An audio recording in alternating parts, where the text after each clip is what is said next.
हाँ सर, तो इनका एक स्टार्ट क्वेश्चन करें। था। सर, हाँ इनका जी। एक क्वेश्चन था।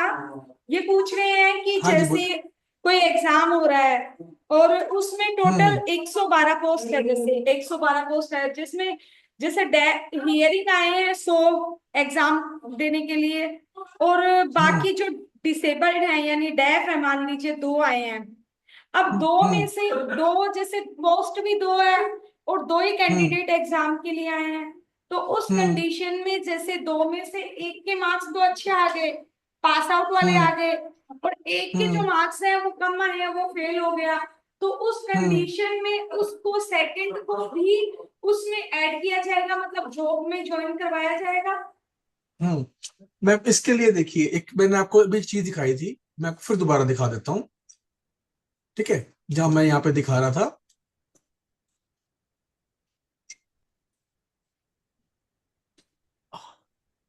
ये देखिए क्या लिखा हुआ है, देखिए इसको ध्यान से पढ़िए। ये लिखा हुआ है, if sufficient number of candidate, ये ऊपर यहां से देखिए, if sufficient number of candidate with benchmark disability are not available on the basis of the general standard. General standard क्या थे?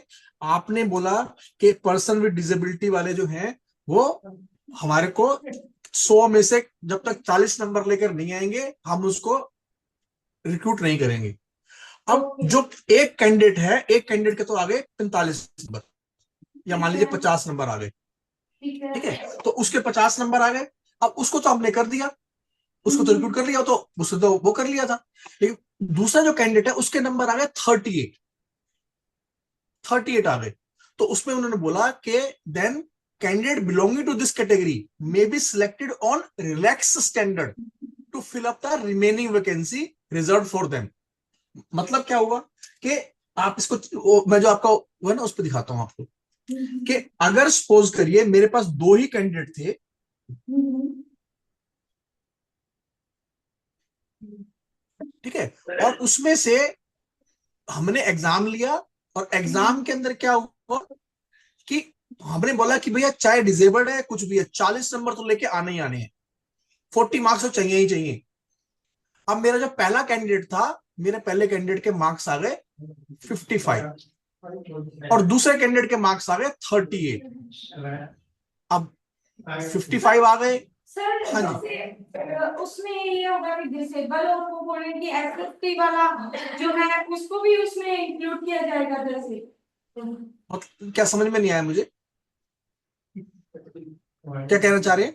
एससी, जो एससी है और एसटी है, हाँ, उनके भी नंबर कम है अब अभी मैं या आपको उनके इसकी बात इक्वल कर, रहेंगे। अभी मैं बात करता हूँ, अभी मैं बात करता हूँ, ठीक है। जैसे कि अगर आपका, डिसेबल को 40 नंबर लाने जरूरी है, तो उस हाँ कंडीशन में एसटी को भी उसी के बराबर नंबर लाने जरूरी है, या उसका कम है नंबर का। देखिए, आपने फिलहाल, अभी मैं एस सी एस टी की बात ही नहीं कर रहा हूं, मैं फिलहाल बात कर रहा हूँ नॉर्मल एक पर्सन विद डिसेबिलिटी के लिए जो है, हमने बोला कि 40 नंबर लाना जरूरी है भैया 100 में से, तब आपको हम मानेंगे। ठीक है, और एक के कैंडिडेट के नंबर के आ गए 55 आ गए, और दूसरे कैंडिडेट के क्या आ गए 38 आ गए। अब रूल के हिसाब से तो हमने नंबर बोला था जब तक पास नहीं होगा तब तक 40 नंबर नहीं आएंगे। तो इसका तो सिलेक्शन हो गया, चाहे वो किसी कैटेगरी का है, चाहे वो यूआर का है, चाहे वो एससी का है, चाहे वो एसटी का है, उससे कोई फर्क नहीं पड़ता, ये तो पास हो गया। प्रॉब्लम थी इसके साथ, तो इसके लिए उन्होंने जो है ये प्रोविजन बना रखा है। देखिए क्या लिखा हुआ है, क्या लिखा हुआ है, if sufficient number of candidates with benchmark disability are not available on the basis of the general standard. हमने जनरल स्टैंडर्ड क्या बनाया था? 40 नंबर लाने हैं। कितने नंबर लाने हैं? 40 नंबर। ठीक है, ये आपने जनरल स्टैंडर्ड बनाया था कि जनरल कितना था, 40 मार्क्स का। ठीक है, सर, ये तो ग्रुप फिर, हाँ बोलिए बोलिए, बोलिए मैडम।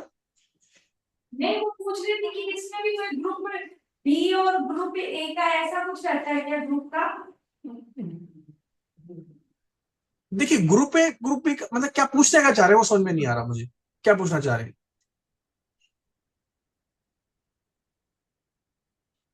अगर रिजर्वेशन एप्लीकेबल है ग्रुप ए, ग्रुप बी और ग्रुप सी तीनों में, ठीक है, तो जिसमें भी रिजर्वेशन एप्लीकेबल है उस पे सब में ही आप सेम अप्लाई कर सकते हो।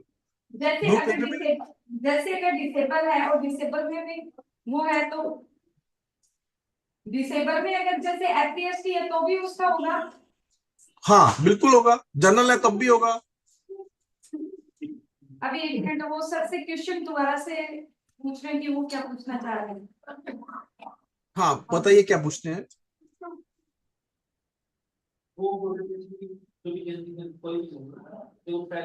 हाँ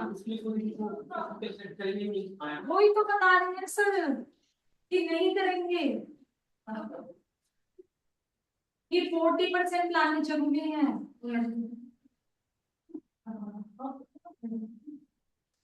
ठीक है सर, क्लियर है उनका, वो एक क्वेश्चन हाँ था।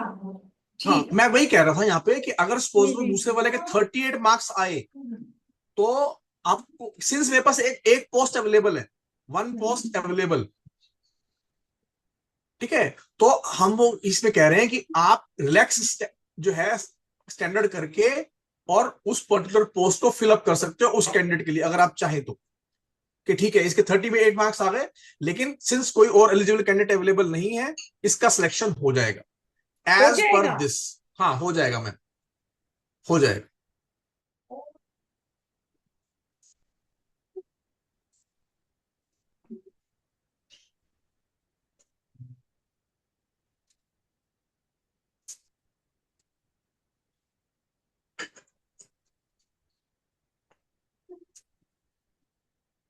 ठीक है मैम, चले आगे। हाँ जी सर। तो हम कहाँ थे, हम बात कंप्लेंट रजिस्टर हो गया था, ये हो गया था, क्या परसेंटेज है अब। हाँ बात करते हैं जोन ऑफ कंसिडरेशन, इंटरचेंज और कैरी फॉरवर्ड की, इन तीनों के ऊपर बात करते हैं कि इन तीनों के ऊपर क्या है। देखिए जोन ऑफ कंसिडरेशन जो होता है, जोन ऑफ कंसिडरेशन आपको जानना जरूरी है कि वो किसके लिए होता है। हमारे पास जो प्रमोशन का कंसेप्ट होता है ना, प्रमोशन हम तीन ढंग से करते हैं। एक होता है प्रमोशन बाय नॉन सिलेक्शन। अब नॉन सिलेक्शन का मतलब क्या हुआ, टोटली और टोटली सीनियोरिटी बेसिस के ऊपर। सर थोड़ा जूम कर देंगे इसको, एक्चुअल में विजिबल एक नहीं हो पा रहा। एक मिनट रुकिए।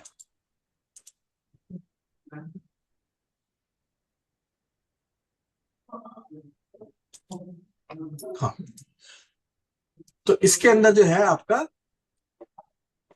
कि जो भी आपका प्रमोशन की बात हम कर रहे थे, तो प्रमोशन के तीन मेथड होते हैं। पहला मेथड वो होता है आपका प्रमोशन बाय नॉन सिलेक्शन। अब प्रमोशन बाय नॉन सिलेक्शन का मतलब क्या हुआ, हम उसके अंदर कोई बेंचमार्क सेट नहीं करते, हम सिंपल उसमें क्या सेट करते हैं, हम सेट करते हैं कि जो भी सीनियोरिटी बेस है, सीनियोरिटी का बेस है। तो सीनियोरिटी बेसिस के अंदर क्या होगा कि मान लीजिए मेरे पास किसी पर्टिकुलर ईयर के अंदर 4 वैकेंसीज आ गई। अब इन 4 वैकेंसीज के अंदर मैं क्या करूंगा, जो सीनियोरिटी लिस्ट के अंदर फर्स्ट 4 लोग होंगे, फर्स्ट 4 पर्सन होंगे, उनकी अपार देखूंगा और ये देखूंगा कि क्या वो इन एलिजिबल तो नहीं है, यानी कोई एडवर्स एंट्री तो नहीं है, या अदरवाइज इन एलिजिबल तो नहीं है। अगर वो इन एलिजिबल अदरवाइज नहीं है, कोई एडवर्स एंट्री नहीं है, मैं इन 4 लोगों का प्रमोशन कर दूंगा, बाकी और कुछ इवेल्युएशन नहीं करूंगा। इसको हम बोलते हैं प्रमोशन बाय नॉन सिलेक्शन। ठीक है, अब बात करते हैं दूसरे मेथड की। दूसरा मेथड होता है आपका एलडीसीई। एलडीसी का फुल फॉर्म क्या हुआ, limited departmental competitive exam. Limited department competitive exam का मतलब क्या हुआ कि आपके ऑफिस में एक पर्टिकुलर पोस्ट के ऊपर क्या उन्होंने फिक्र रखा है कि अगर आपकी नीचे वाली पोस्ट के ऊपर मान लो 4 साल की अप्रूव्ड सर्विस हो गई तो आप एग्जाम देने के लिए एलिजिबल हो, एक एग्जाम होगा, रिटन एग्जाम होगा, उस एग्जाम के अंदर अगर आप पास हो गए तो आपका प्रमोशन कर देंगे। तो ये होता है आपका LDC, limited departmental competitive exam. अब बात करते हैं तीसरे मेथड की। तीसरा मेथड जो है वो तीसरा मेथड है क्या, कि प्रमोशन बाय सिलेक्शन। ये सबसे इंपॉर्टेंट मेथड है। और इसके अंदर क्या होता है, इसके अंदर यह है कि आपकी सीनियोरिटी तो काम आएगी, लेकिन सिर्फ सीनियोरिटी काम नहीं आएगी, आपके जो उसके अपार के मार्क्स हैं, अपार के मार्क्स भी काम आएंगे, अपार के मार्क्स भी काम आएंगे। तो अगर मेरे पास 4 वैकेंसीज हैं, तो 4 वैकेंसीज के अंदर मैं 4 लोगों को कंसिडर नहीं करूंगा जो टॉप के 4 लोग हैं। मेरे पास उसके लिए एक और क्राइटेरिया है। उसके अंदर क्या होता है, मैं जोन ऑफ कंसिडरेशन बनाऊंगा। अब जोन ऑफ कंसिडरेशन मतलब कि कितने लोगों की अपार में मंगवाऊंगा। तो उसका फॉर्मूला है, क्या फॉर्मूला है, अगर वैकेंसीज 10 से कम है, 10 वैकेंसीज से कम है, या 10 वैकेंसी से कम है, तो उसका फॉर्मूला क्या है, 2x+4 अपार मंगाऊंगा। जैसे कि इस केस के अंदर कितनी थी, 4 वैकेंसीज थी। अब 4 वैकेंसीज का मतलब कितना हो गया, 2 × 4 + 4, यानी कि 8+4, 12 अपार मंगाऊंगा मैं। और अगर ग्रेटर देन 10 वैकेंसीज है, तो उसके लिए फॉर्मूला है 1.5x+3। लेकिन मिनिमम जो है इसके अंदर 24 लोगों की मंगानी पड़ेगी मुझे, क्योंकि 24 लोग क्यों, क्योंकि 10 के लिए जो है आपका आंसर आता है 24। तो कई बार क्या होता है कि 11 के लिए, 12 के लिए जो है वो 24 से कम आता है, तो 24 लोगों की अपार मंगाते हैं। अब आप बोलोगे ये सब हमारे को क्यों बता रहे हो, हमारे को तो बताओ डिसेबिलिटी के लिए क्या है। अब मान लीजिए ये 4 वैकेंसीज हैं प्रमोशन के लिए, इसमें से एक वैकेंसी जो है वो वैकेंसी पीडब्ल्यूडी के लिए रिजर्व है, ये उनके लिए रिजर्व है। तो उसके अंदर मैंने देखा, अरे यार ये जो जो है आपका 12 मैंने अपार मंगाई थी, 12 अपार के अंदर तो कोई पर्सन है ही नहीं, पर्सन विद डिसेबिलिटी वाला। तो इसके लिए जोन ऑफ कंसिडरेशन इंक्रीज हो जाती है। जोन ऑफ कंसिडरेशन एससी के लिए, जोन ऑफ कंसिडरेशन एसटी के लिए, जोन ऑफ कंसिडरेशन पीडब्ल्यूडी के लिए। वो कितनी है, वो स्टैंडर्ड है, उसका फॉर्मूला कितना है, 5x। यानी कि जो शुरू के 25 लोग हैं, 25 जो लोग हैं, उनमें से मैं उनकी अपार मंगाऊंगा जो डिजेबल्ड है, उन सबकी अपार मंगाऊंगा। और फिर वो चेक करूंगा, उनके मार्किंग वगैरह दूंगा, और उसके हिसाब से जो एलिजिबल होगा उस एलिजिबल को वो करूंगा। तो ये मतलब होता है आपका जोन ऑफ कंसिडरेशन का। तो 2 बातें मैंने बताई हैं। जोन ऑफ कंसिडरेशन कहां पे यूज होता है, जहां पे प्रमोशन बाय सिलेक्शन होता है। जोन ऑफ कंसिडरेशन नॉर्मल जो आपके अनरिजर्व वैकेंसी होती है उसके लिए ये फार्मूला है, ये 2 फार्मूले हैं। जोन ऑफ कंसिडरेशन जो एससी एसटी एंड पीडब्ल्यूडी है उसके लिए क्या है, स्टैंडर्ड है 5x, वेयर x क्या है, x is number of vacancies. अभी बताइए ये बात जोन ऑफ कंसिडरेशन वाली क्लियर हुई या नहीं हुई है? अगर नहीं हुई, कोई डाउट है तो पूछ सकते हो आप। क्लियर है सर, क्लियर है sir. Okay, thank you. Okay, thank you sir. तो ये है, इसमें क्या है, while filling up the reserve vacancy by promotion by selection, those PWD candidate who are within the normal job or consideration shall be considered for promotion. However, if adequate number of PWD candidates of respective category are not available within the normal zone जो मैंने बताई थी आपको formula 2x+4 वाला और 1.5x+3 वाला, तो उसके अंदर जो है अगर उसमें अवेलेबल नहीं है तो जोन ऑफ कंसिडरेशन में बी एक्सटेंड टू 5 टाइम्स। मैंने बताया था ना फॉर्मूला 5x, तो 5x the number of vacancies and PWD candidates falling with in the extended zone may be consider for promotion.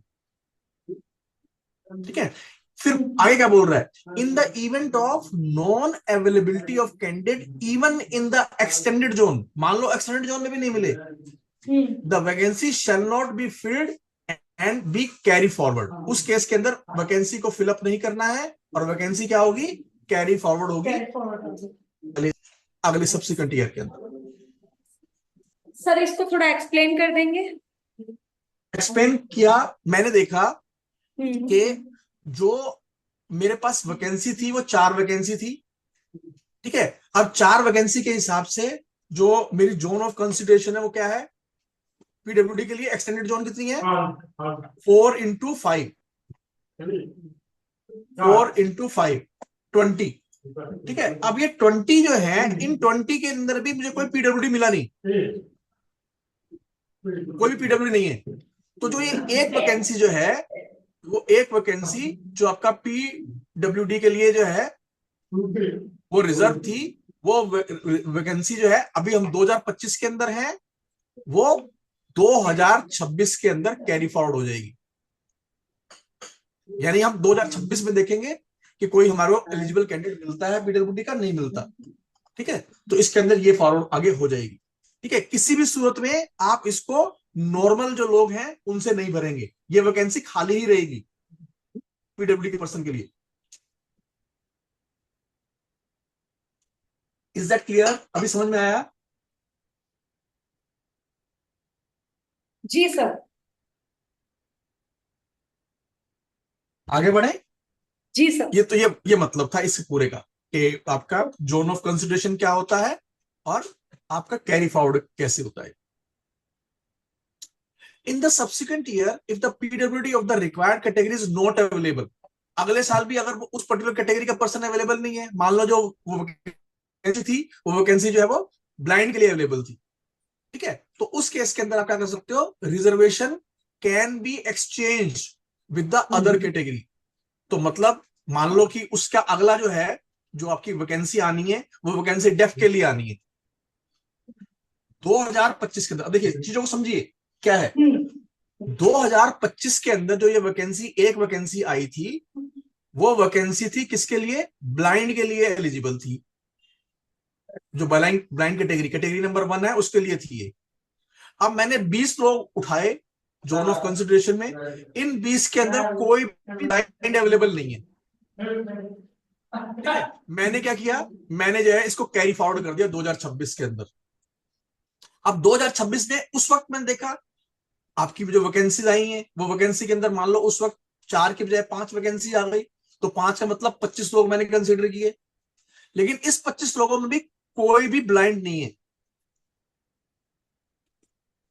But एक क्या है, डेफ अवेलेबल है,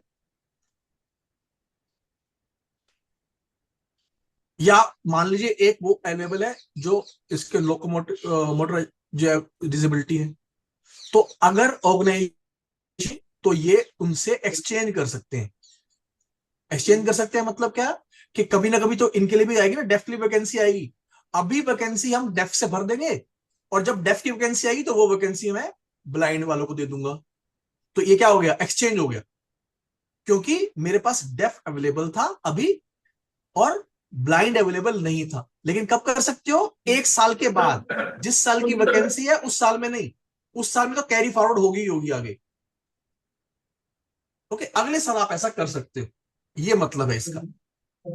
कोई डाउट है इसमें, बताइए।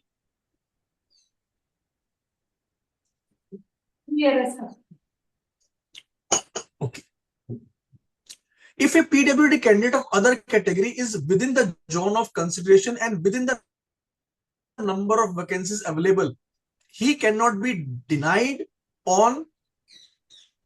promotion on the ground of disability। अब एक इंटरेस्टिंग बात देखिए, आपके पास एक पर्सन है, वो पर्सन है एक ब्लाइंड, लेकिन उसकी सीनियरिटी नंबर 1 है,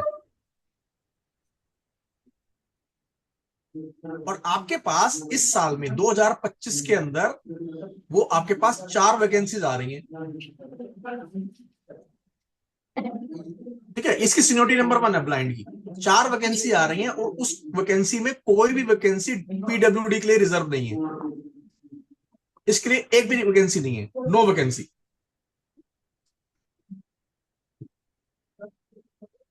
अब क्वेश्चन उठता है कि ये जो पर्सन ब्लाइंड है, ये सीनियोरिटी नंबर 1 के ऊपर है, क्या मैं एक वैकेंसी इसको दे सकता हूं? बिल्कुल दे सकता हूं, क्यों नहीं दे सकता भाई, इसकी सीनियोरिटी नंबर 1 है, आपके पास जो है पीडब्ल्यूडी के लिए कोई वैकेंसी है नहीं, तो इसलिए जो अगर आपकी नॉर्मल वैकेंसी आ रही है वो वैकेंसी भी ये यूटिलाइज कर सकता है। हाँ, अगर इस 4 में से एक वैकेंसी पीडब्ल्यू की रिजर्व होती तो जो ये मैंने इसको दिया है वो रिजर्व वाली वैकेंसी यूटिलाइज करता और बाकी 3 नॉर्मल लोगों से मैं फिलअप करता। लेकिन अगर एक भी वैकेंसी अवेलेबल नहीं है रिजर्व के लिए तो भी इसका प्रमोशन करूंगा। ऐसा नहीं है ये बोल दूंगा कि नहीं भैया तो डिजेबल्ड पर्सन है, ये पहले डिजेबिलिटी का बेनिफिट लेके आया हुआ है तो इसको मैं नहीं करूंगा। सिंस इसकी सीनियोरिटी नंबर 1 है, इसकी जो सीनियोरिटी नंबर 1 है या जो भी नॉर्मल जोन ऑफ कंसिडरेशन के अंदर अगर आ रहा है और उसके अंदर से आपसे एलिजिबल हो रहा है तो मैं उसका प्रमोशन करूंगा। मेयर डिसेबिलिटी के ग्राउंड के ऊपर मैं इसका प्रमोशन डिनाई नहीं करूंगा। ये भी बहुत इंपॉर्टेंट कंसेप्ट है, अगर डाउट है तो आप पूछ सकते हो।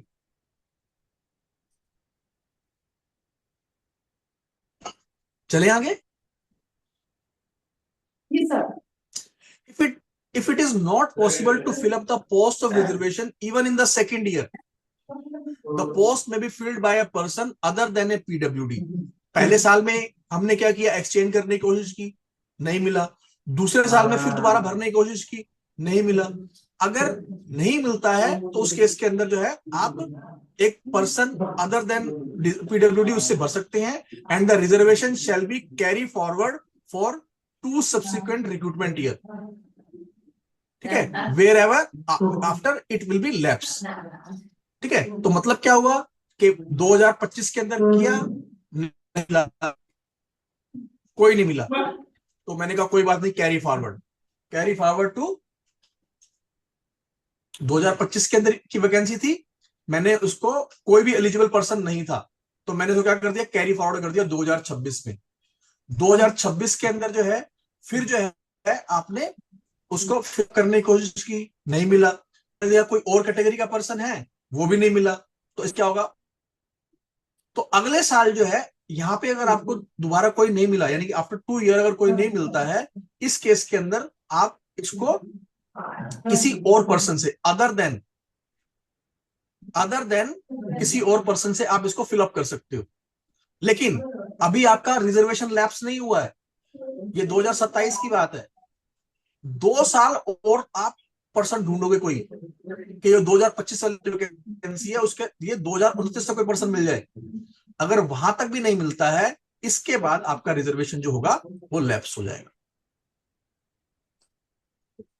ठीक है, तो बेसिकली एक वैकेंसी जो 2025 में आई वो डिसेबल्ड पर्सन के लिए अवेलेबल होगी 2029 तक, अगले 4 साल तक अवेलेबल होगी कि अगर कोई भी सुटेबल पर्सन मिल जाए तो वो उससे फिलअप कर सकते।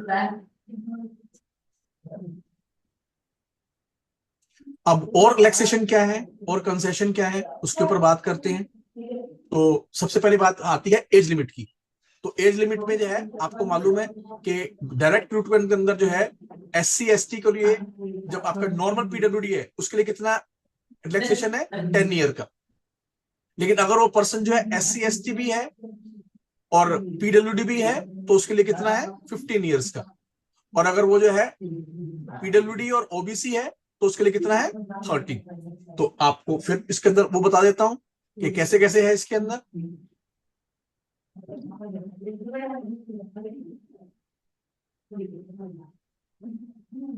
अगर एक UR पर्सन है तो UR के लिए अगर वो पीडब्ल्यूडी है, पहली बात तो है पीडब्ल्यूडी होना चाहिए।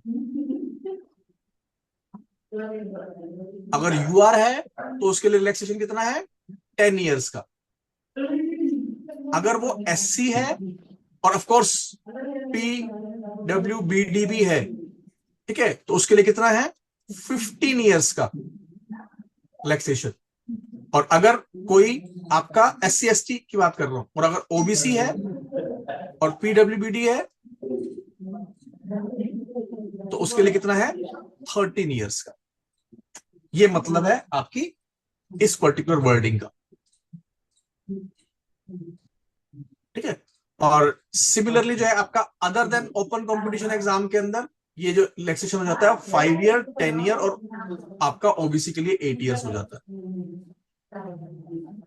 ठीक है। ये किसके लिए है, अगर आप ग्रुप ए और ग्रुप बी की पोस्ट की बात कर रहे हो। ग्रुप सी और ग्रुप डी की पोस्ट, हालांकि आजकल कोई ग्रुप डी की पोस्ट नहीं है, तो उसके लिए क्या है, सिंपल सा क्राइटेरिया है, 10 ईयर्स, 15 ईयर्स और 13 ईयर्स, जो मैं पहले बता रहा था। तो आप अगर सांस में देखोगे तो यूआर के लिए 10 ईयर्स, SC ST के लिए 15 ईयर्स और ओबीसी के लिए 13 ईयर्स।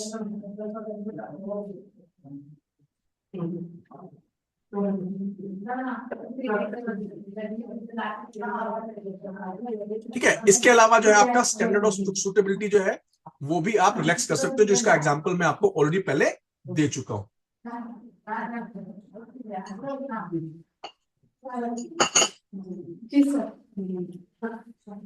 इसके अलावा पीडब्ल्यूडी को जो है एग्जाम्पशन फ्रॉम फी है, फी देने की जरूरत नहीं है, ठीक है। SC ST की तरह इनके लिए भी लाइजन ऑफिसर का नॉमिनेशन होगा, ठीक है। और इनका जो है जो रिजर्वेशन होता है उसको इंटरलॉकिंग बोलते हैं, इंटरलॉकिंग रिजर्वेशन, जिसका मैं आपको पहले एग्जांपल दे चुका हूं, ठीक है। फिर आपको एग्जांपल दूंगा, अगला एक एग्जांपल और आएगा, ठीक है। इंटरलॉकिंग का मतलब क्या है, ओके। तो इसके अंदर ये देखिए एग्जांपल है, टोटल जो है, टोटल आपके वर्टिकल रिजर्वेशन के हिसाब से क्या थी, टोटल 200 वैकेंसी आ रही थी।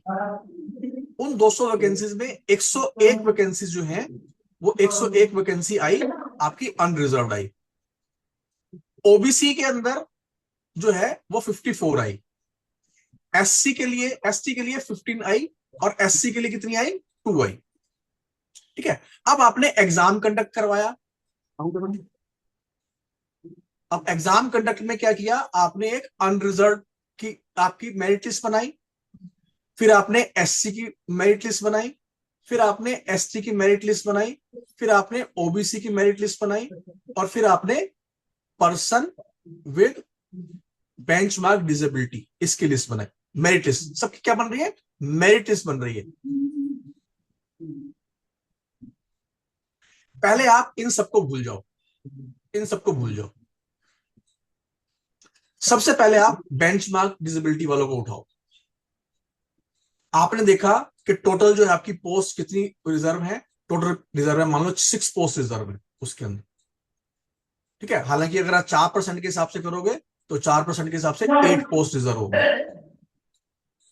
ओके। आज के दिन में क्या है, 8 पोस्ट रिजर्व होगी।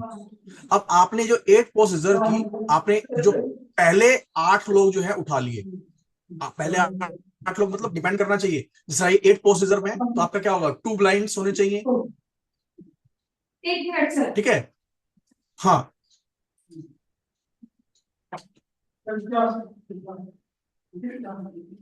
बी से कुछ लिखा हुआ ना, रिजर्वेशन, हाँ वर्टिकल का कुछ है क्या, वर्टिकल, हाँ वर्टिकल, हाँ ऐसे है, और जेंटल, हाँ बिल्कुल।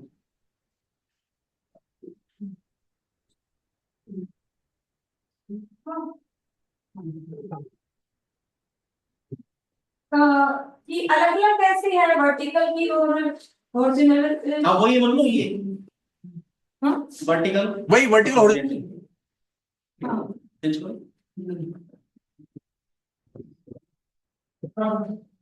एक्सप्लेन कर सकता हूं अगर आपको छोटे एग्जांपल में क्लियर होगा तो। हेलो, एक एक एक्चुअल एग्जांपल करके हाँ जी बोलिए। हाँ सर मैंने अभी स्विच कर लिया, बताइए सर। हाँ, मैं आपको एक छोटा एग्जांपल दिखाता हूँ, एक मिनट रुकिए, एक मिनट रुकिए।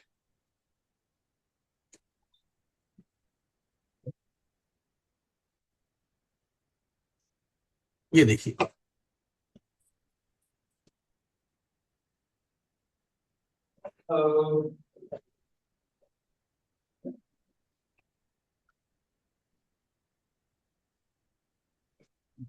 अब ये इसको देखिए कि, एक मिनट रुकिए जरा,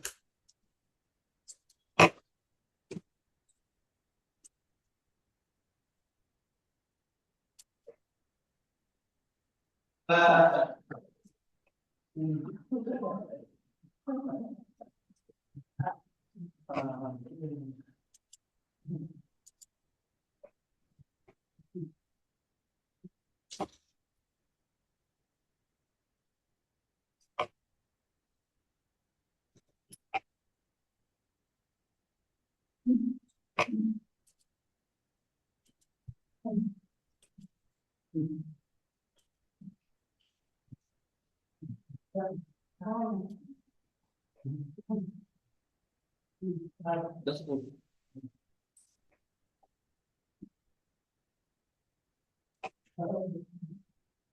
सी तो नाउ ऐसे कैसे बोलूं मुझे कि 2 3। जी sir. Is it visible now? जी सर, जी सर, बिल्कुल। Now this is the merit list. ये मेरिट लिस्ट मेरे पास आ गई। Okay, and how many candidate are to be selected? Total 6 candidate are to be selected. Sir ये बोल रही है जो आपने स्क्रीन शेयर की हो, क्या विजुअल दिख तो रही है, क्लियर नहीं है, थोड़ा ब्लर ब्लर हो रहा है। वो तो हो सकता है नेटवर्क का इशू होगा, बट मेरे पास यहाँ पे बिल्कुल क्लियर आ रहा है। अभी चेक करिए, ठीक है क्या?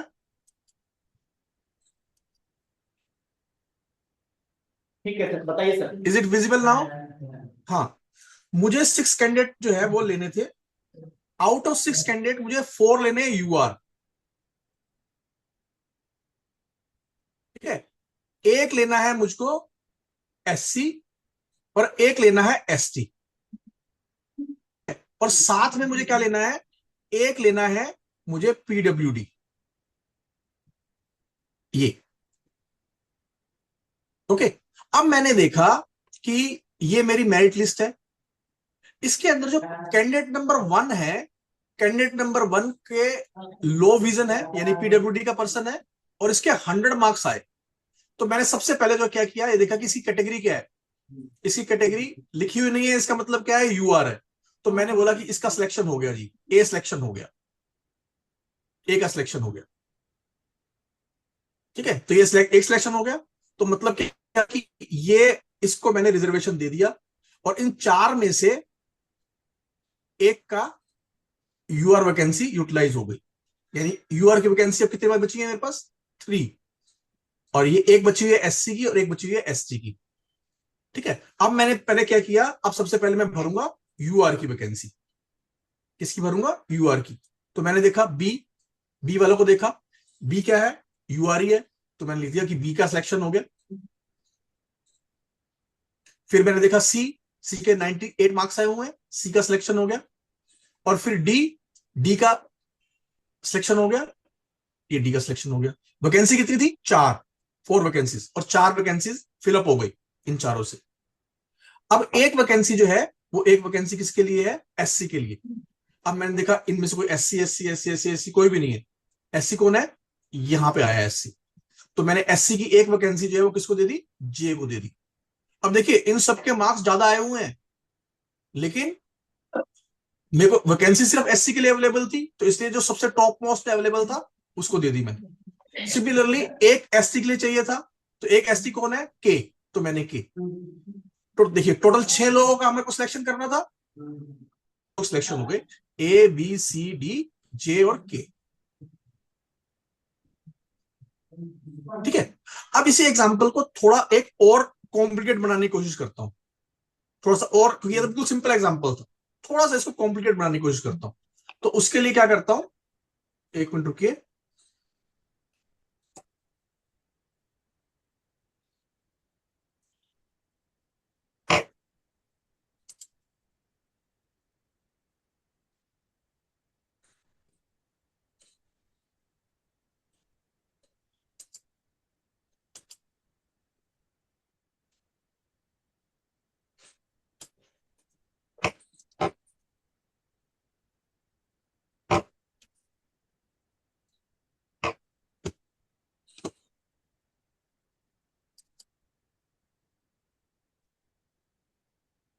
अब देखिए,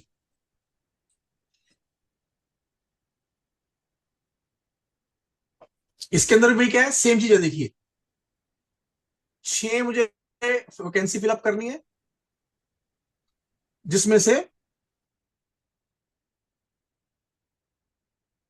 एक एससी होना चाहिए, एक एसटी होना चाहिए, एक पीडब्ल्यूडी होना चाहिए, और 4 जो है वो आपके नॉर्मल होने चाहिए। 4 कैंडिडेट जो है वो क्या होने चाहिए, नॉर्मल, यानी कि यूआर होने चाहिए। सर ये 7 हो गए ना अब मैंने टोटल? बोला था कि कैसे करते हैं। हेलो सर, टोटल 7 हो गए ना सर ये? ये 6 ही है, 6 ही करने, ये 6 हैं, ये 6 हैं। और उसने बोला कि एक पीडब्ल्यू होना चाहिए, पीडब्ल्यू के लिए मुझे मालूम नहीं कौन सी कैटेगरी का आएगा। अब ये मेरी मेरिट लिस्ट थी। अब इसके अंदर मेरिट लिस्ट के अंदर सबसे पहले मैंने चेक किया कि सबसे पहला पीडब्ल्यूडी का कैंडिडेट कौन सा है। और ये जो पीडब्ल्यूडी की जो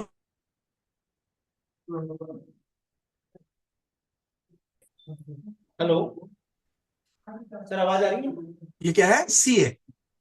हाँ सर आ रही है, बिल्कुल आ रही है आपकी सर आवाज। एक बार दोबारा दोबारा रिपीट करेंगे थोड़ी इसी को, थोड़ा सा मैं बैठ ये जाए कह रहा हूं, जी। टोटल 6 वैकेंसीज हैं, टोटल 6 वैकेंसीज हैं, जिसमें से 4 यूआर के लिए हैं, 4 1 एससी के लिए है और 1 एसटी के लिए। तो 1 4 और 1 6 हो गया, तो ये हो गया। और साथ में उन्होंने बोला कि भैया एक पीडब्ल्यूडी होना चाहिए। पीडब्ल्यूडी सिर्फ ये बोलता हूं कि ये होना चाहिए, कौन सी कैटेगरी का वो डिसाइड नहीं है। ठीक है, तो अब 1 मिनट के लिए मानते हैं, 1 मिनट के लिए मानते हैं कि जो ये है ना, ये पर्सन सी, ये लो विजन भी है और ये क्या है, एससी भी है, ये मानते हैं, मान लो। तो अब क्या होगा, अब मैं सबसे पहले क्या करना है, मुझे सबसे पहले पीडब्ल्यूडी की वैकेंसी भरनी है। तो पीडब्ल्यूडी की वैकेंसी मैंने देखा कि जो पहला पर्सन है, जो सीनियर है, जो सबसे मेरिट में सबसे पहले पर्सन पे है, वो क्या है, एससी का है। तो मैं क्या करूंगा, मैं यहाँ पे एक भर दूंगा कि मिस्टर सी आएंगे यहाँ पे। अब आप बोलोगे सी आपने यहां क्यों लिखा, यहां क्यों लिखा, बिकॉज ये पीडब्ल्यूडी भी था और ये एससी भी था। तो एक तीर से मेरे 2 निशाने हो गए, मेरी पीडब्ल्यूडी की वैकेंसी भरी गई और एससी की वैकेंसी भरी गई। ठीक है, अब मुझे करना क्या है, अब मुझे करना है 4 यूआर भरने हैं। आप बोलोगे 4 क्यों, 3 क्यों नहीं, बिकॉज मेरे पास कोई भी यूआर के अंदर वैकेंसी भरी हुई नहीं है। अब मैंने यहां पे देखा, यहां पे क्या है, ए पहला पर्सन, वो क्या है, एससी, एससी है, सबसे ज्यादा मार्क्स आए हुए हैं इसके। क्या मैं इसको यूआर की वैकेंसी दे सकता हूं, आंसर इज 100% दे सकते हो, सब्जेक्ट टू ओनली 1 कंडीशन, कि उसने कोई रिलैक्सेशन ना लिया हो, कोई रिलैक्सेशन ना लिया हो। इसने कोई रिलैक्सेशन नहीं लिया हुआ था, तो मैंने ए से भर दिया। फिर मैंने देखा बी, बी तो है ही यूआर। फिर मैंने देखा सी, अरे सी तो ऑलरेडी सिलेक्टेड है, दोबारा थोड़ा सिलेक्ट करूंगा उसको। फिर मैंने देखा डी, तो मैंने डी का सिलेक्शन कर दिया। और फिर मैंने देखा ई। तो ये 4 लोग जो हैं वो मैंने सेलेक्ट कर लिए, कौन से वाले, यूआर वाले। एससी की एक ही वैकेंसी थी, ऑलरेडी यूटिलाइज हो चुकी है। अब बचा एसटी। तो एसटी का मैंने देखा कि कोई ST ST ST ST ST, ये रहा एसटी। तो ये एसटी जो है वो क्या है आपका, यहां पे आ गया। तो एसटी एच का सिलेक्शन यहां पे होगा। तो इसका मतलब किस किस का सिलेक्शन होगा, ए का, बी का, डी का, ई का, सी का और एच का, इनका सिलेक्शन होगा। ये आपकी बनेगी फाइनल सिलेक्शन लिस्ट।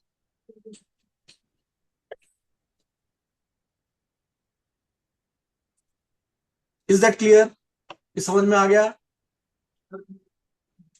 सर वो ये पूछ रहे जैसे कि जो आपने बताया ना कि एससी के साथ में उसकी पीडब्ल्यूडी कैटेगरी होगी, तो उसको जैसे जो बेनिफिट हाँ, उसको मिलेंगे, फिर वो क्या उसी के लाइफ टाइम उसी के चलेंगे सर, पीडब्ल्यूडी चलेंगे, एससी के चलेंगे?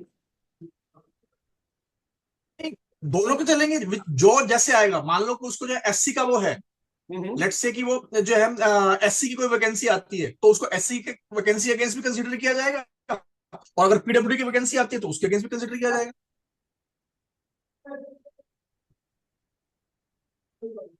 उसका नाम दोनों रोस्टर में आएगा, एससी वाले रोस्टर में भी आएगा, पीडब्ल्यूडी वाले रोस्टर में भी आएगा। आप उसको कोई भी बेनिफिट डिनाई नहीं कर सकते हो। ये बोल रहे हैं कि जैसे पीडब्ल्यू की जैसे कॉस्ट कम भी हो गई ना सर, एक्स्ट्रा, जैसे कि हम देखते हैं कि आपने दोनों कैटेगरी में एक में शामिल कर दिया, तो एक तरह से तो एससी की हाँ, कॉस्ट के लिए वो, तो देखो, और पीडब्ल्यू। देखो पी सुनिए सुनिए, पीडब्ल्यूडी को तो एक ही वैकेंसी मिलनी थी। अब वो वैकेंसी कौन सी होगी वो मुझे पता नहीं है। वो हो सकता है यूआर की वैकेंसी हो, वो हो सकता है एससी की वैकेंसी हो सकता है एसटी की वैकेंसी हो।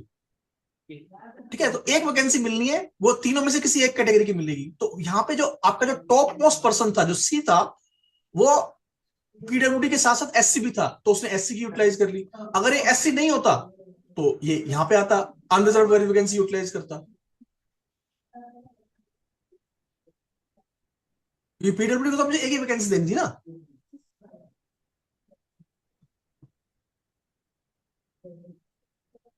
जी सर। हाँ जी, तो जैसे कि इनका डाउट ये क्लियर जैसे हुआ या अभी भी डाउट है? जैसे जैसे मान लो कि अगर वो पीडब्ल्यूडी के अगर वहां 2 कैंडिडेट होते, पीडब्ल्यूडी के, एक हाँ। एक तो एससी से हो गया, एक जनरल से हो गया, हम्म। और जनरल वाले के नंबर ज्यादा है, तो उस दो केस तो में लेने ही नहीं है ना। नहीं नहीं लेना एक, फिर किस कौन सा उस होगा केस के उसमें? अंदर उस, हाँ, उसके अंदर जिसके नंबर ज्यादा है वो, यानी कि वो उसकी केस के अंदर यूआर की वैकेंसी यूटिलाइज होती। यहां तो सिर्फ वैकेंसी यूटिलाइजेशन की बात है कि वैकेंसी कौन सी यूटिलाइज करेगा पीडब्ल्यू वाला। वो जो जिसके नंबर सबसे ज्यादा होंगे, वो जिस कैटेगरी का होगा, उस कैटेगरी की वो वैकेंसी यूटिलाइज करेगी।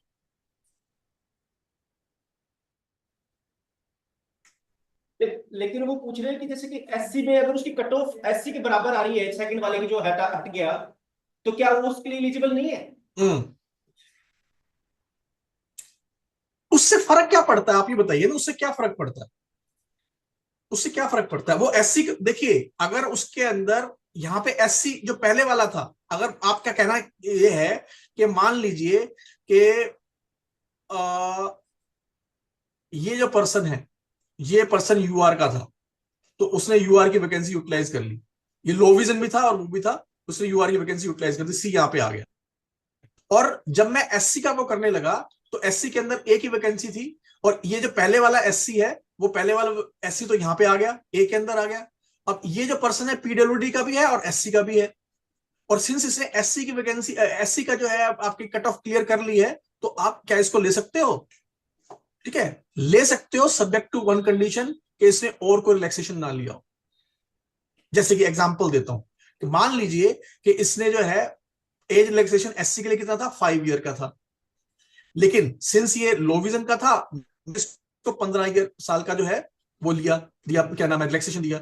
और इसने, इसकी जो एज है वो 7 ईयर का रिलैक्सेशन के हिसाब से आई हुई है, तो इसका मतलब इसने एज रिलैक्सेशन लिया ना।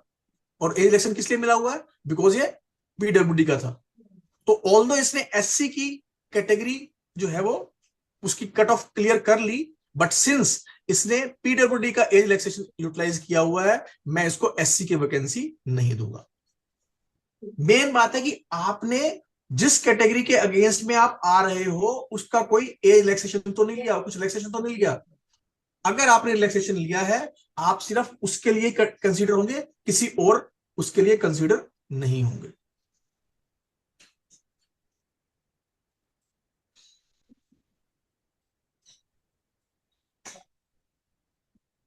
ठीक है सर।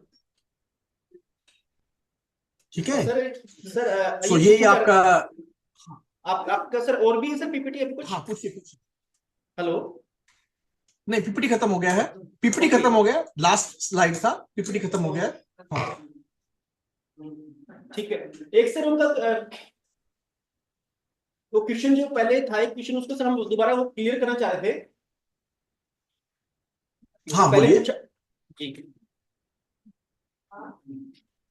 जैसे कि इनका था कि आपने प्रमोशन जो अपनी वो होता है सर, जैसे मान लीजिए प्रमोशन की सीटें हमको प्रमोशन करना है, उसमें जैसे जैसे करो कि अलग अलग कैटेगरी की सीटें हैं, जनरल की, ओबीसी की और पीडब्ल्यूडी की। जैसे कि पीडब्ल्यूडी की मतलब 5 है, हम्म। अब 5 के लिए 5 ने अप्लाई किया, 4 उसमें हम्म। से पास हो गए। अब वो एक जो वेट हो गया एक, तो वो क्या हम्म। उसमें वो रूल जो आप बताते हैं ना कि जो फेलियर में से जो बेस्ट है उसको सिलेक्ट होगा? वो तो मैंने आपको पहले एक्सप्लेन कर दिया था, मैंने आपको स्लाइड में भी दिखाया था, नहीं तो कि उस उसके लिए स्लाइड में स्पेसिफिकली लिखा हुआ था। जी सर, जी सर। ये मैंने, देखिए, मैंने आपको स्पेसिफिकली दिखाया था, वो आप देखिए।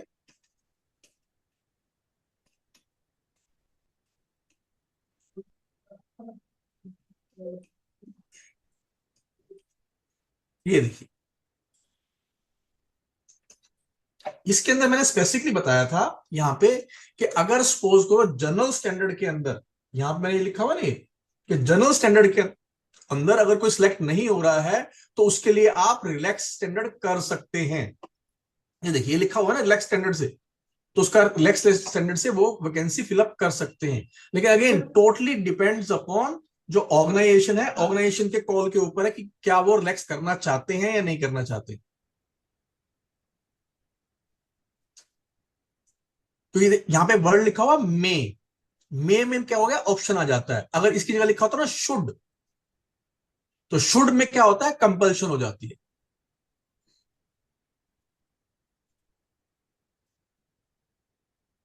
जी सर। तो सर ये सभी कैटेगरी लागू है या सिर्फ डिसेबिलिटी में ही है? ये डिसेबिलिटी में ही,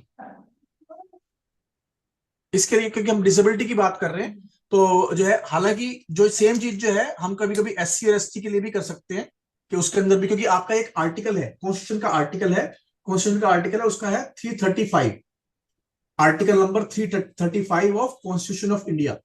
उसके अंदर एक प्रोविजो है जिसके अंदर रिलैक्स स्टैंडर्ड्स की बात की गई है। तो वो रिलैक्स स्टैंडर्ड्स जो है वो आप किसी भी कैटेगरी के लिए अप्लाई कर सकते हैं अगर ऑर्गेनाइजेशन चाहे तो।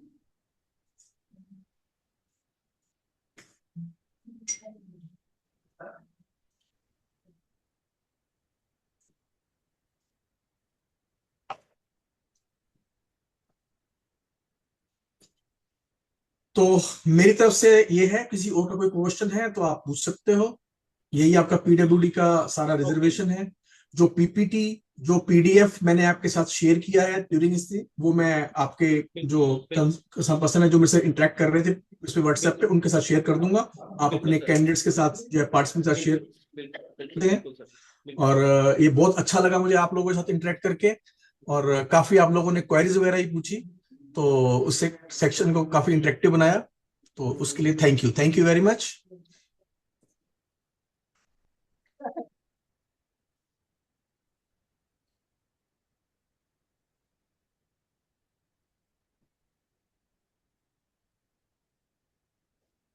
सर जो ये कि सर्कुलर है ना, जो ये आपका अभी आपने जो बताया था ना, जैसे कि जो वैकेंसी जो पीडब्ल्यूडी के लिए रहती है प्रमोशन में, उसको फिल अगर नहीं हो पा रही तो वो हाँ हाँ, जो रिलैक्सेशन बेस पे होता है उसका कुछ ऑर्डर है तो आप वो भी प्लीज सेंड कर दीजिएगा इनको।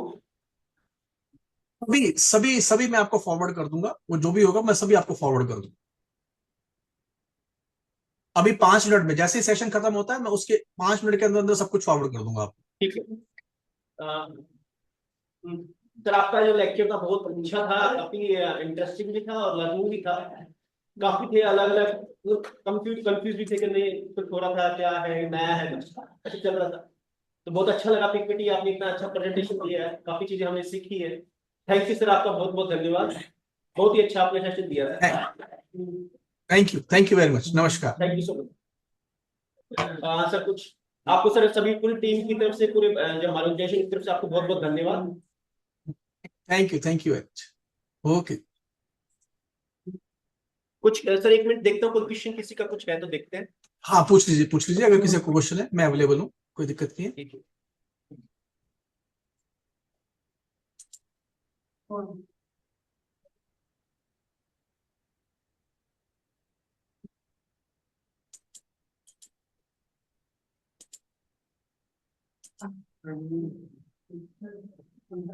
फिर एक जो मार्क्स का जो था ना, एम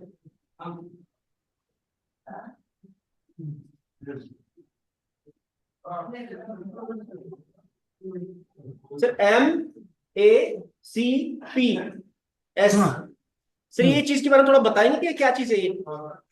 देखिए, एमएससीपी जो होता है वो होता है modified assured career progression. Modified assured career progression क्या होता है कि जिस तरह हम किसी का प्रमोशन नहीं कर पाते, तो सर ये तो कितने हम सालों उसको में जो से ये चाह रहे हैं कि कितने सालों में होता सर ये लगभग?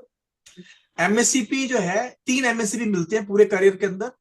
पहला 10 ईयर्स में, दूसरा 20 ईयर्स में, तीसरा 30 ईयर्स में। ठीक है, लेकिन ये मैक्सिमम है। लेकिन मान लीजिए किसी का पहले किसी को रिक्रूट किया और उसके अंदर पहला प्रमोशन मैंने उसको 4 साल में दे दिया, ठीक है, और अब दूसरा प्रमोशन नहीं कर पा रहा हूं, तो दूसरा प्रमोशन जो है उस दे नहीं पा रहा हूं, तो दूसरा एमएससीपी जो है वो क्या मिल जाएगा, 10 सालों में मिल जाएगा। यानी 4 + 10 14 सालों में मिल जाएगा। यानी कि मैक्सिमम 20 साल से पहले पहले 2 प्रमोशन होने ही होने हैं।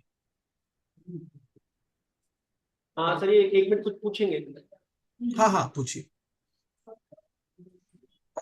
जैसे एलडीसी है, एलडीसी पोस्ट है, हाँ और मेरा प्रमोशन नहीं हो पा रहा है, जैसे कि एलडीसी में सेम उसी पोस्ट पे हूं काफी टाइम से, प्रमोशन होना चाहिए, यूडीसी होना चाहिए हाँ मेरा, ठीक है।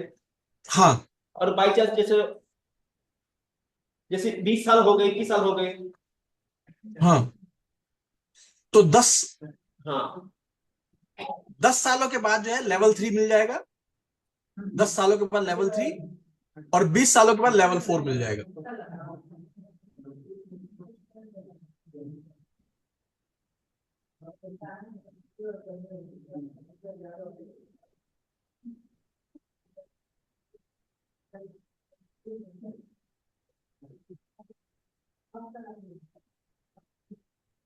जैसे जो लेवल, जैसे 6 लेवल होते हैं सर आपके लिए कुछ, जैसे बेस जैसे 0 से स्टार्ट करते हैं, जैसे 6 लेवल जो होते हैं, तो उसमें से जैसे लास्ट स्टार्टिंग के जो 4 लेवल है उस तक पहुंच पाना सर कैसे पॉसिबल होगा इनके लिए? देखिए उसके अंदर जो है आपके पास कोई चॉइस नहीं है। इसका सिंपल सा है कि हो सकता है आपके पास लेवल 2 से प्रमोशन आपका लेवल 4 में हो रहा हो, लेकिन जब एमएससीपी मिलेगा तो एमएससीपी के अंदर एक ही लेवल अप होगा, लेवल 2 से लेवल 3। ठीक है, हो सकता है प्रमोशन लेवल 2 से लेवल 4 में हो रहा हो, लेकिन एमएससीपी जब मिलेगा तो लेवल 2 से लेवल 3। ठीक है, और फिर अगर मान लो दोबारा एमएससीपी आ गया तो लेवल 3 टू लेवल 4, दो एमएससीपी यूटिलाइज हो जाएंगी।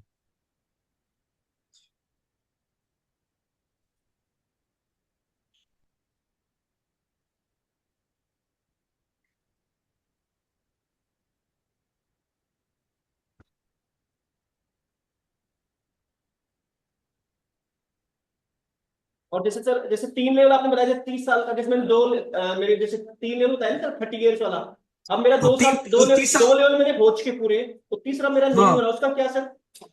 मैं 30 साल भी हो उसका गए भी पूरे, 30 साल के बाद तीसरा मिल जाएगा। तीस लेकिन साल भी पूरे हो गए तो सर तीसरा नहीं मिल मिल रहा है जाएगा। उस केस में, क्या करें? तो नहीं मिल रहा उस केस में?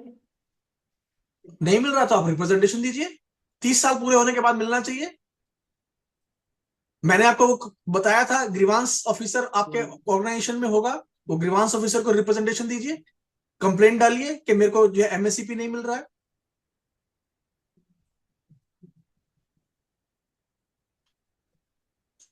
ओके सर, ठीक है सर, थैंक यू।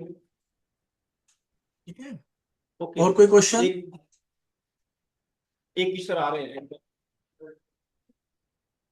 हाँ हाँ कोई बात नहीं, कोई बात। जी जी सर, एक क्वेश्चन करना चाह रहे हैं, जैसे पोस्ट ऑफिस जो है उस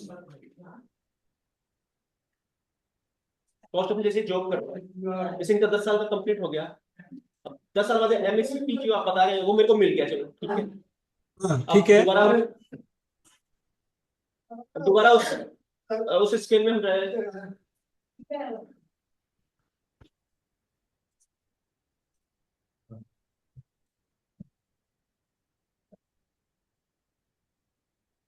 अब जैसे कि जैसे काम, जैसे उसकी जगह भी चेंज कर देते हैं कई बार, नहीं आप उस डिपार्टमेंट में उसमें जाओ, 1 साल बाद हो जाएगा फिर आपका, और नहीं नहीं अभी नहीं होगा, ये है वो, तब कोई काफी चीजें क्यों हो रहा है? जैसे 10 साल भी हो गए उसका, और फिर सेकंड का वो जो 10 ईयर का दोबारा था, यानी 20 साल बाद अब जो बता रहे हैं वो मिल नहीं रहा है, ऐसा क्यों? दोबारा पूछिए, आपका आवाज वो हो गई ये थी, खराब हो गई थी। ये बोल रहे हैं जैसे 10 ईयर का एक हो गया इनका, और फर्स्ट जो इनका वो उनको दे दिया गया है, हाँ हाँ तो दोबारा जो 10 ईयर खत्म हो गए, ठीक है। फिर उनको बोले कि 1 साल बाद, 2 साल बाद, हाँ उनको नहीं कि आगे आगे क्यों कर रहे हो, सेकंड दे नहीं नहीं, रहे ये जो सेकंड। गलत है, गलत है। कोई रीजन रीजन पहले उनसे पूछे क्या रीजन है। नॉर्मल सर्कमस्टांसिस के अंदर पहला एमएससीपी 10 साल, दूसरा एमएससीपी 20 साल। ठीक है, मतलब बस इसमें देख एलएसडी, लीजिए कई बार, सिर्फ अगर कई एलएसडी बार क्या क्या है? होता है कि अगर मान लीजिए इसके अंदर कोई भी एम्प्लॉय जो है वो जिसका एक्स्ट्रा ऑर्डिनरी लीव पे चला गया, ईयूएल पे चला गया, ठीक है, तो वो पीरियड जो है ये डाइज नॉन हो गया, तो वो पीरियड जो है नॉन क्वालिफाइंग हो जाता है। ठीक है, तो अगर ऐसा कोई पीरियड नहीं है तो नॉर्मल सर्कमस्टांसेस में 10 साल, 20 साल और 30 साल है। लेकिन हाँ, अगर एम्प्लॉय जो है बीच में ईयूएल के ऊपर चला गया और वहां पे जो है वो नॉन क्वालिफाइंग पीरियड है, तो नॉन क्वालिफाइंग पीरियड की वजह से हो सकता है वो डिले हो जाए, 20 की जगह 21 साल में मिले। लेकिन वो रीजन आपको चेक करना पड़ेगा, पूछना पड़ेगा आपको डिपार्टमेंट से कि क्या रीजन है कि 20 साल में नहीं मिला, 21 साल में मिल रहा है या 22 साल में मिल रहा है। तो रीजन आपको चेक करना पड़ेगा। अगर आप मेरे को अपना केस भेजेंगे तो वो मैं केस चेक करके बता भी सकता हूं कि आपको कब मिलना चाहिए।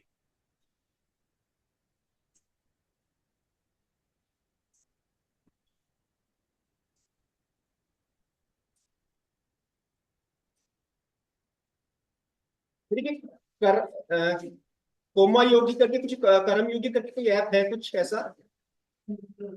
हाँ हाँ, तो कर्मयोगी, आई गॉट कर्मयोगी, हाँ हाँ। आई गॉट कर्मयोगी। उसके ऊपर जो है डिफरेंट डिफरेंट आपके ट्रेनिंग के वीडियोस अवेलेबल होते हैं। हमारा आईएसटीएम के भी लगभग 180 ट्रेनिंग कोर्सेज अवेलेबल हैं।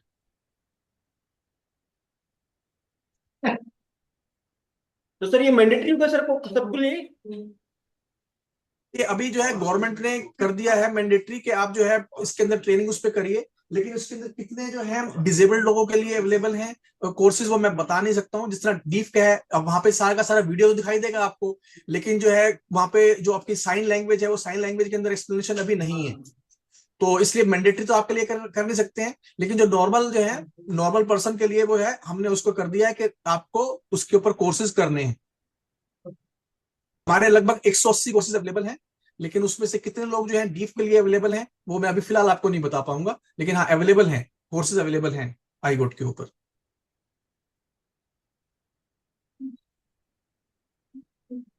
तो ये चाह रहे कि वहां पर इंटरप्रेटर या फिर कुछ कैप्शनिंग का कुछ ऐड हो, कुछ जैसे इनके लिए एक्सेसिबल पॉसिबल हो। हम कोशिश कर रहे हैं, कोशिश कर रहे हैं सर, कोशिश कर रहे हैं कि वो हो जाए, क्योंकि ताकि आप लोग भी यूज कर पाए। उसके ऊपर कोशिश जारी है। और मैं जो हमारे केडीएलएल के जो हमारे इंचार्ज हैं उनको मैं ये आपकी जो है ये भावनाओं से अवगत करवा दूंगा। ये बोल रहे क्या हम भी कुछ एप्लीकेशन लिख के दे कहीं? हाँ, आप लिख के दे सकते हैं, लेकिन हम इसके ऊपर काम कर रहे हैं। अगर आपको करना है इसके ऊपर कुछ एप्लीकेशन देना है तो एक सीबीसी है हमारा। ओके। ठीक है, capacity building commission, capacity building commission है। सर कुछ मेल तो आईडी कुछ है सर? उसके इसका क्या है? अ, देखिए, मेल आईडी फिलहाल तो मेरे पास नहीं है। अगर होगा तो मैं आपके जो हमारे जो कोऑर्डिनेटर हैं उनको बोल दूंगा, वो आपके साथ शेयर कर देंगे, या आप व्हाट्सएप पर पूछेंगे तो मैं पूछ के आपको बता दूंगा।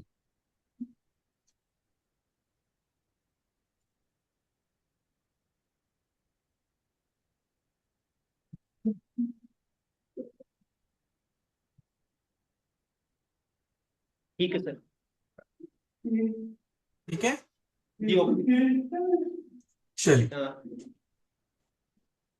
एक आपने डीओपी वाला कुछ बताया था आपने। किसका क्या पूछ रहे हैं?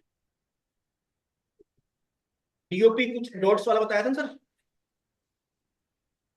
हाँ, डीओपीटी के डब्ल्यू। जो भी हाँ वो हाँ। आपके ओएम वगैरह हैं वो सारे, हाँ वो आपको फॉरवर्ड करूंगा, वो आपको फॉरवर्ड करूंगा। डीओपीटी का जो ओएम है, जितने भी ओएम के बारे में मैंने आपसे बात किया है सभी आपको फॉरवर्ड करूंगा मैं। ठीक है।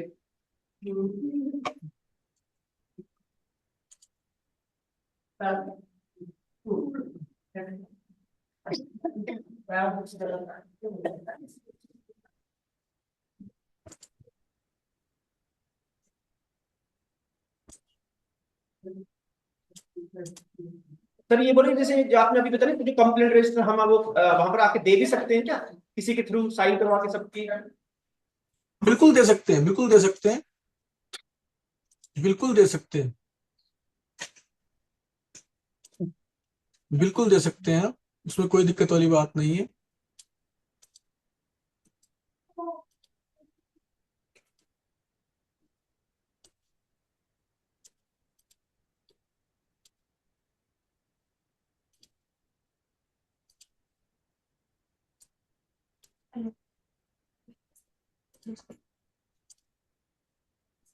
आवाज आ रही है आपको मेरी? जी सर, आ रही, सारी आ रही।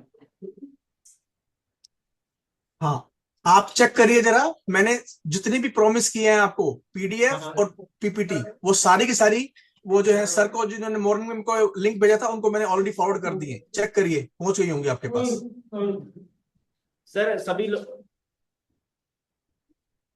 सर आपका सर कैमरा सर आपका ऑन है सर? आपको सब एक बार देख के थैंक हाँ यू बोलना बिल्कुल, चाह रहे हैं। हाँ बिल्कुल बिल्कुल बिल्कुल ऑन है। तो बता दें कि क्या निशु नहीं बोलने की इसको बिल कर देंगे क्या? नहीं कुछ कुछ इसमें points जैसे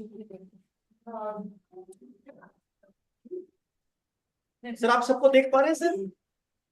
नहीं, मेरे को देख पा रहे हैं। एक जी मिनट आप ही को देख पा रहा हूँ। ओके, अभी लोग घुमा सर।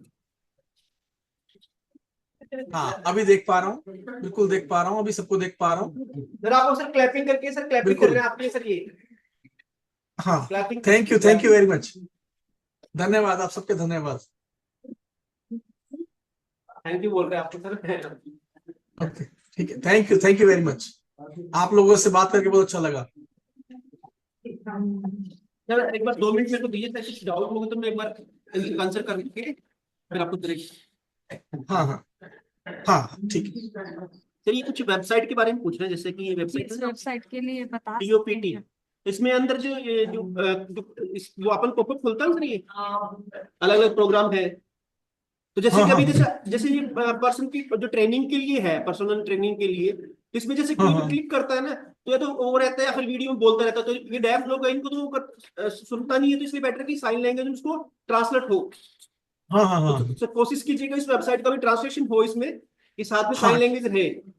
हाँ ठीक है, उसके ऊपर मैं आगे आपकी जो है ना उसको उनको पहुंचा दूंगा, जो हमारा कॉर्ड सेक्शन है उनको बोल दूंगा कि इस वो तरह जो तो डीओपीटी अर्जेंट वाला। है सर ये एक्चुअली, क्योंकि हम हाँ तो फिर हाँ हमारे लिए फिर हम तो ये जुड़ जाएंगे, हम तो रिटायर हो जाएंगे, फिर हमारे मतलब क्या क्या रहा फिर ये भी काफी। नहीं बिल्कुल बिल्कुल बिल्कुल, हम इसके भी ऊपर हाँ एक्सक्लूड आ बिल्कुल रहे काम हैं। चल रहा है, बिल्कुल बिल्कुल काम चल रहा है। डेफिनेटली इसके ऊपर जो मैं उनको जो कॉर्ड सेक्शन को आपकी जो भावनाएं हैं उनसे अवगत करवा दूंगा, और जल्दी से जल्दी, जितना जल्दी हो पाएगा इसके ऊपर हम काम करेंगे।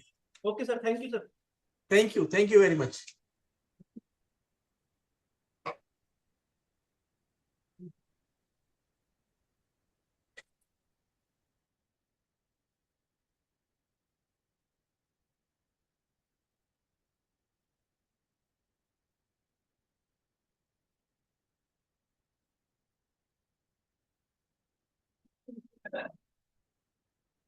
Okay sir, thank you so much sir. गए वो तो अपनी